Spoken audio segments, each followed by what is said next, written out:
And so it was on the 26th of January in 1857, which is 162 years ago, that in the area of Spon End in Coventry, just outside the city centre, just by the Butts, we had 23 of the 28 arches, railway arches on the aqueduct actually collapsed overnight. Now the arches that you can see behind us are brick built arches, and as I say, there are 28 of these arches spanning from Coventry railway station, which is that way. We'll just show you up there. So Coventry railway station is up that way, and that's the line to Nuneaton and Bedworth. So what happened was 23 out of the 28 red sandstone arches, and you can just see the sandstone just there behind me, those are the sandstone arches, they collapsed, and they collapsed overnight.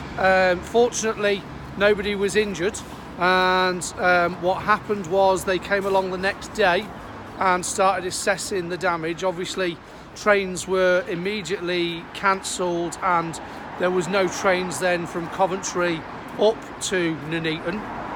What they would do is, if anybody knows the old Coventry rugby ground, what they would do is the trains coming from Nuneaton would then stop at the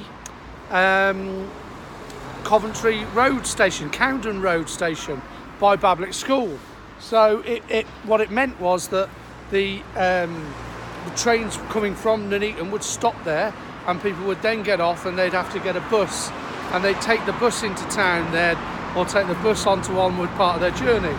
Of course, it is now part of what they call the Knuckle route, which is the Nuneaton to Coventry, Kenilworth and Leamington route, and as a result of that, it's now it's got a train running on it regularly from Nuneaton through to Bedworth, and then through to Coventry, then on to the new station at Kenilworth, then through to Leamington. So we're in Spon End, the 26th of January, 162 years ago.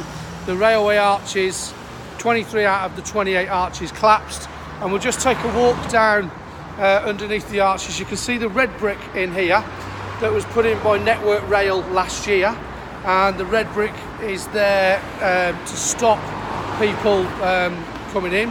And then over there we have the arches, as you can see over there, just over there. You can see the difference between the sandstone, so sandstone on that side and blue brick on this side, and it's a quarter of a mile long. And that, ladies and gentlemen, is the Spon End Railway Aqueduct on the 26th of January. Hope you've liked this little snippet of information. Share it and comment, and if you know anything about it, please like and share and comment on it. All right, thank you, bye.